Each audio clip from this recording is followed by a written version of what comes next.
18 December বৃহস্পতিবার রাতে ইনকিলাব মঞ্চের মুখপাত্র শরীফ ওসমান বিন হাদির মৃত্যুর খবরে দেশজুড়ে বিক্ষোভ ছড়িয়ে পড়ে। রাজশাহী বিশ্ববিদ্যালয়েও হয় বিক্ষোভ মিছিল ও সমাবেশ। সেখানেই রাকসুর ভিপি ও ছাত্র শিবির নেতা মুস্তাকুর রহমান ঘোষণা দেন, প্রথম আলো ও দ্য ডেইলি স্টার সহ সুশীল সংবাদপত্র বন্ধ করতে হবে।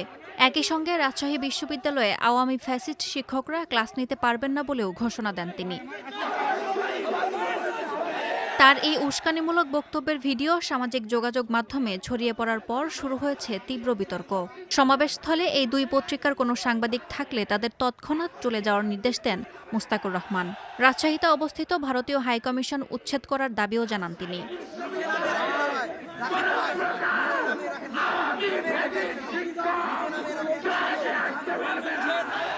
এদিকে রাজশাহীতে এই হুমকির কিছুক্ষণ আগেই ঢাকায় প্রথম আলোর কার্যালয়ে সন্ত্রাসী হামলার ঘটনা ঘটে। হামলাকারীরা কার্যালয়ে ভাঙচুর ও অগ্নিসংযোগ করে। পরে একই ধরনের হামলা চালানো হয় কাজী নজরুল ইসলাম অ্যাভিনিউ অবস্থিত দ্য ডেইলি স্টারের কার্যালয়ে।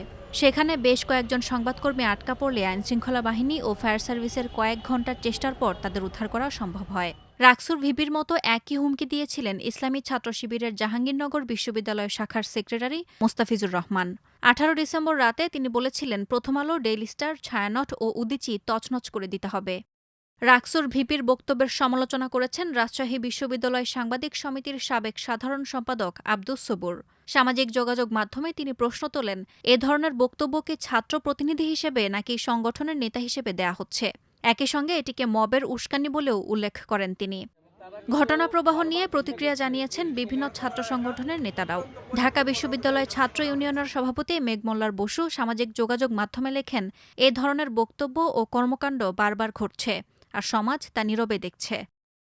সাদিয়া ইয়াসমিন, প্রথম আলো।